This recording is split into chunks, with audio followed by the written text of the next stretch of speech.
this chapter, we will explore the topic of king activity, which is critical in endgames, and indeed they are sort of the defining feature of an endgame is precisely that the kings can play an active role. They can attack and protect their pawns without being concerned about their own safety, because there aren't usually too many checkmating threats. Sometimes there are, but they are not common. So in this example, we can see that the black king is close to the action, so close to where the pawns are and where the knight is too. And the white king is all alone by himself, so he doesn't really intervene in the fight. And you can see that black takes the pawns quite easily without much resistance. So the pawns remain weak and are fairly easy to capture. This wouldn't have happened, of course, if the white king was playing some role over there. Compare it to this situation where now the black king is basically in offside, completely outside of the game, and the white king can not only help defend and protect their own pawns, but also pushing them, clearing the path or helping them advance. So let's see how this continues. We see white attacks the knight, trying to remove the blocker so that the pawn can keep pushing. Black gives a check to, well, be a bit annoying and also still covering this square. But of course, the white king can simply harass the knight. And you see that the knight doesn't really have enough power to defend against this advance. We will need a stronger piece, like maybe a queen, to achieve that. The pawns can simply push forward, and we see how the knight has to move again, and we can keep pushing. And now we're about to promote, so the knight has to somehow stop it. But again, the king helps the pawns, and now that the knight is on the corner, the pawns simply advance and manage to promote. So you see the clear difference, right? When we have one side with a king participating, we can break the blockades and we can help both pawns advance. If, on the other hand, it's the defending side that has the active king, they will just capture the pawns. Let's now see a third example where you have a 5 versus 5 pawn endgame. So we see here the 5 white pawns, nearly all blocked by similar black pawns. But we have a big difference because the black king is active, it's on the middle of the board, it can find a quick path towards both sides. Meanwhile, the white king is waiting on the corner. And so here we will start a sort of race, like we saw in previous chapters, where both sides will clear the enemy pawns and start pushing their own. Unfortunately for white, since the king is here sitting on the corner, they will be too slow and black will manage to win the game. So I would say if it's white to move and they try their best to activate the king and go towards these pawns, while black goes towards this, I would suggest you to try to calculate what will happen. And since it's a simple position with only a few pieces on the board, I think you can manage to see lots of moves ahead and eventually reach a conclusion as to whether one side is winning or if both sides manage to promote one right after the other at the same time and achieve a draw or at least a queen endgame to play. So I will show you the moves. White tries to centralize the king even though it's too late. Black goes capture the pawns. You see that black is already capturing and white hasn't even started.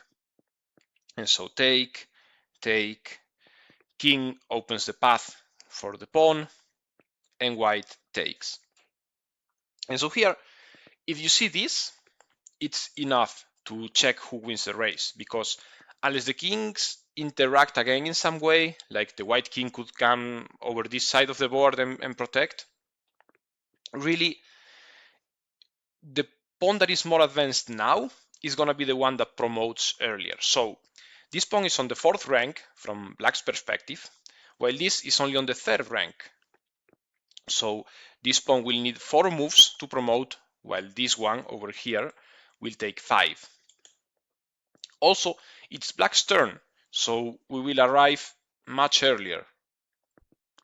And this, if you can see this, it's enough to conclude that black will promote first. So we see a few moves. Of course, white tried to make this pawn be the one who pushes, but it doesn't matter because if we come back here and we push now, it's on the 4th rank. If we remove the king from the way, it's still on the 4th rank.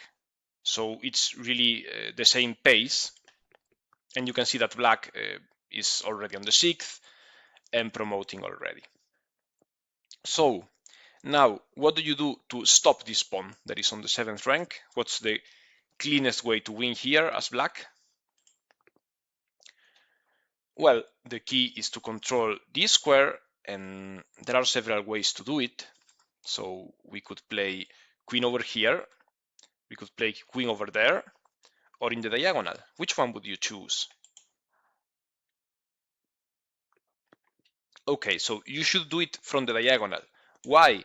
Because we control all the squares and we stop the king from coming here. So this is no longer an option.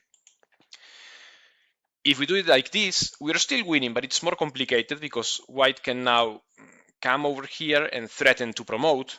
Meanwhile, if we do it like this, doesn't matter what white plays, we will simply just put our queen in front and permanently stop the threat of promotion.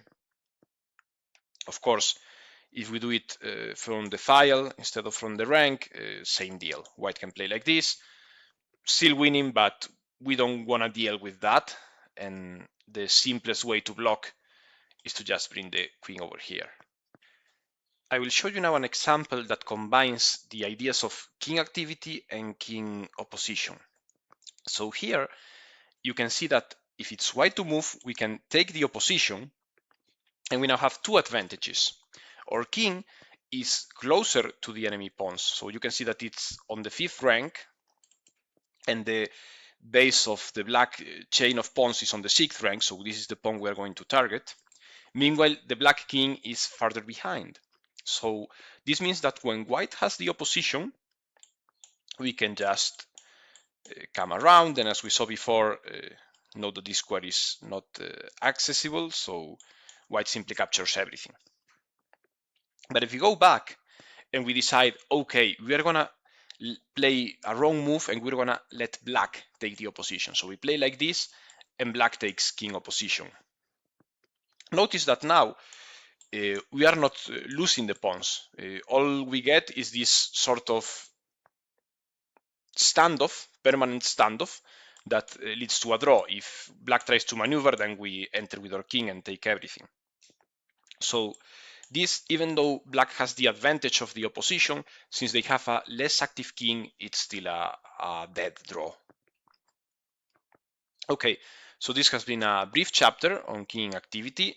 Of course, it's a complicated topic, but for now, this is all we really need to know.